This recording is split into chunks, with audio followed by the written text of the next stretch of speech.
In May and June 1984, miners' pickets massed outside Orgreave coking plant clashed violently with police. Some observers blamed the pickets for starting trouble by throwing stones and bricks. Miners responded with bitter criticism of police tactics. The culmination came on June the 18th. As a result of the events of that day, 95 miners were charged with riot. A year later, all have been acquitted by the courts. The film that follows presents the views of some of the miners who were brought to trial and of their lawyers.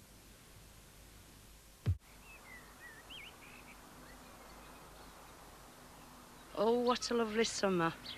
Oh, what a long, long strike.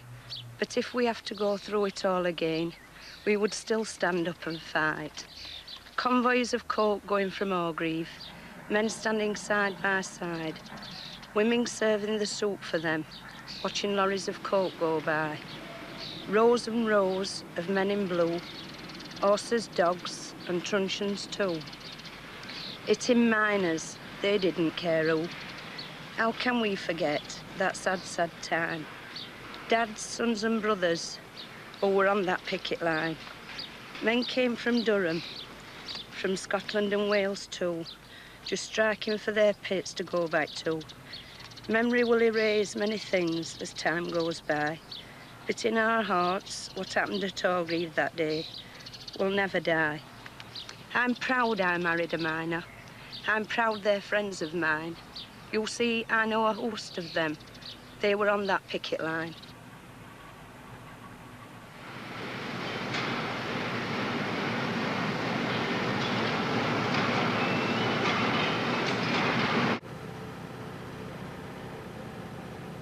Members of the jury, on the 18th of June, they came from Scotland, South Wales, Derbyshire, and County Durham in fleets of coaches. Their aim was force and violence. No miner on the 18th could be ignorant of this situation. He would have to have been as naive as a babe in arms. No miner could have said that he went to Orgreave not intending any violence. They did. The rule of the mob prevailed. Where was this happening? In some foreign land? In South America? It happened on a 15p bus ride from this court at Orgreave.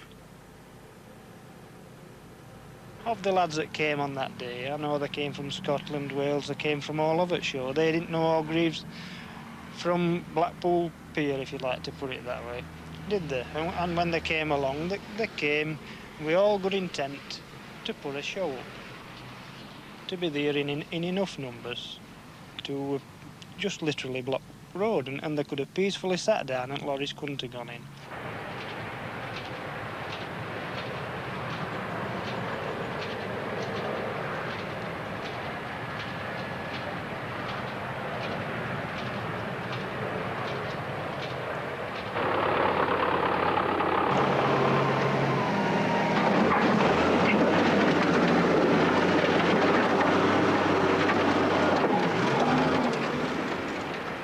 I was standing here talking to my mate about going to see a pigeon fancy over on the allotments across the way.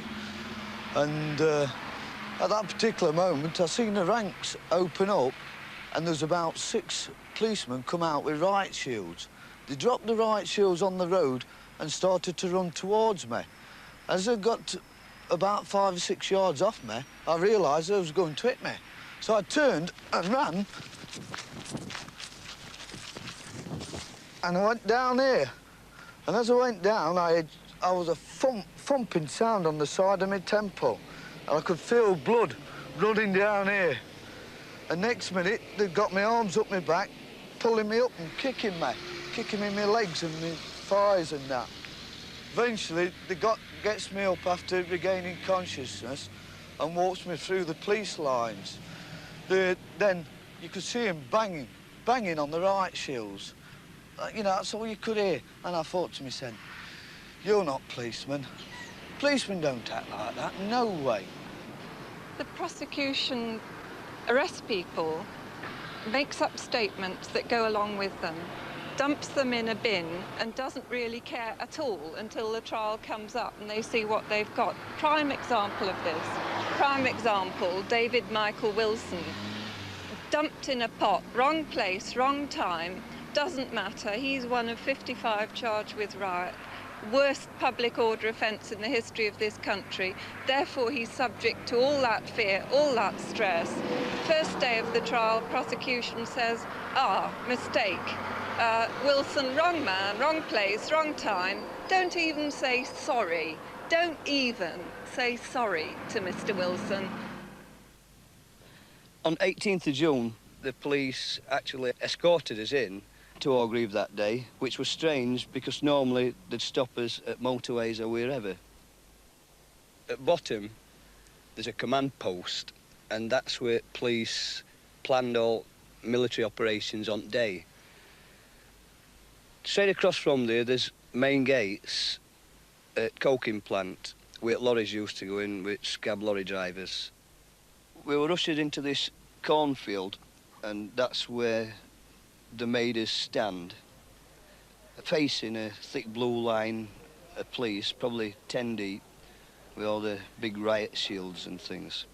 And they were there, obviously, to stop us getting down to speak to these lorry drivers at gate. There were dogs on right in wood. They were only there for one reason, so that we couldn't go that way. On left, there were a steep banking and there were dogs at bottom of there.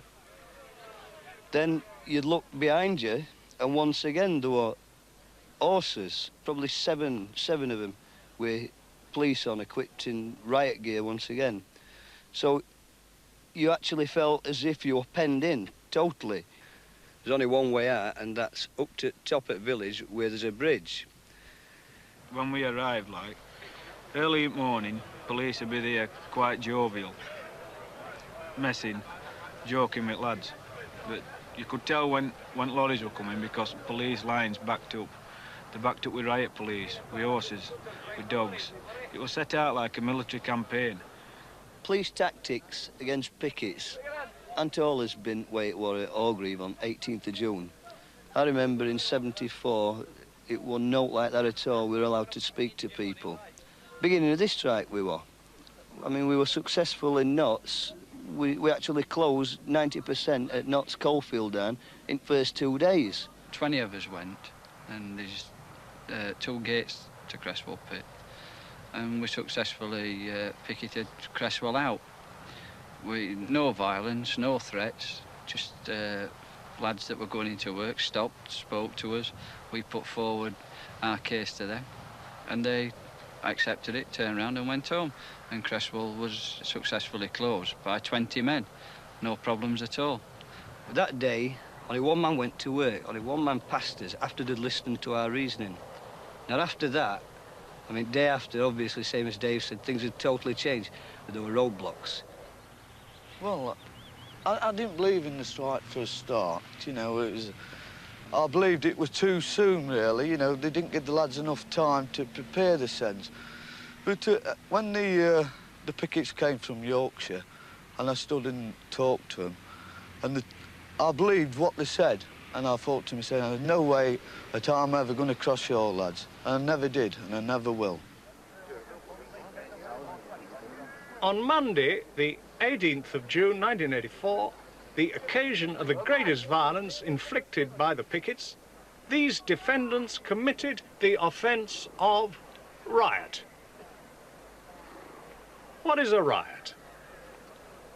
A riot is where 3 or more people gather together and they have in their minds a common purpose which they intend to achieve through force, behaving in such a way as to terrorize someone of ordinary strength of character. Each of these defendants went to Orgreave that day with that common purpose in mind. They intended to achieve their aims by force, by sheer force of numbers, overwhelming numbers, by pushing, shoving, and kicking. The cordon of police was there to keep the peace.